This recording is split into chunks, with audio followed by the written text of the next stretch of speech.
We are on Holy Wednesday, although I'm running a day behind. So this one is called Be Free, Stay Free. The Passover is the high point in the Jewish year. Many people don't seem to know the link between the Passover and my destiny. I'd not planned it that way. The Father has a way of making things coincide. The temple remains and is the central focus in Judaism. The place is thronged with people here to remember the Passover. If you don't know what Passover is, and many seem not to, it comes from the angel of death passing over the homes of the Jews that had pasted the lintels of their doors in blood. Unfortunately, every Egyptian household lost their firstborn son to the angel of death. At this point, many are confused, so let me tell you the context, or rather the story. The people of Israel had gone to live in Egypt after a famine had engulfed their land. If you know the story of Joseph, not my earthly father, the one with a multicoloured coat, you will know that once reconciled with his brothers, he invited the whole family to join him in Egypt. Well, this was fine for a generation or two, but then they were seen as an immigrant problem. They were enslaved. In time, Moses would become their leader to bring them to freedom, and eventually they would return to their land.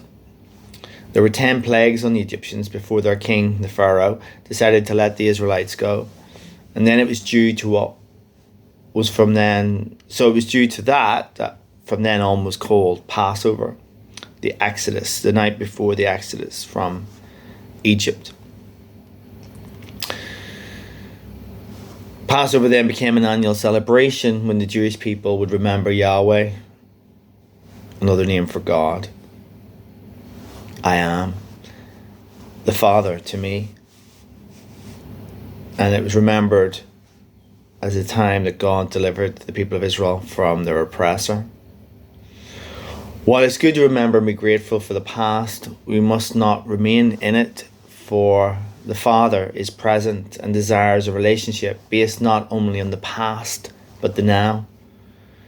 You know how it is when people relate to you as they knew you, not as you are now.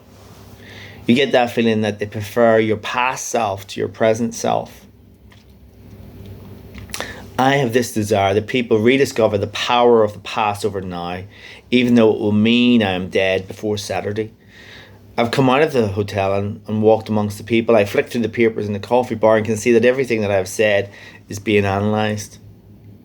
Excuse me, you are Ishua?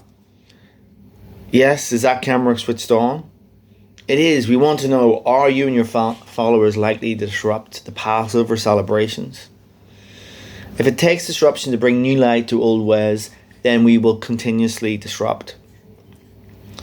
I'm noticing a crowd gathering around me and the camera crew. The clergy are hovering. When the Father freed our people from Egypt, he did not free them to become slaves again, albeit to dogma or religion. He desires that all people be free from oppression, whether that is by a regime or a religion. We as people are good at remembrance. Yet, if the very thing that we remember were to happen, we may question it and maybe even find ourselves on the wrong side. The Father desires a today relationship with us. We limit him, and indeed, my language limits him when we keep him tied to a God of the past.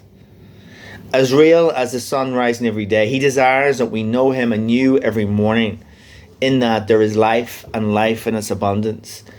As much as the earth provides for us daily, so he desires a daily relationship.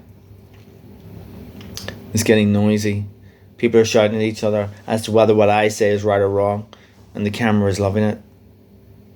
I'm out of here.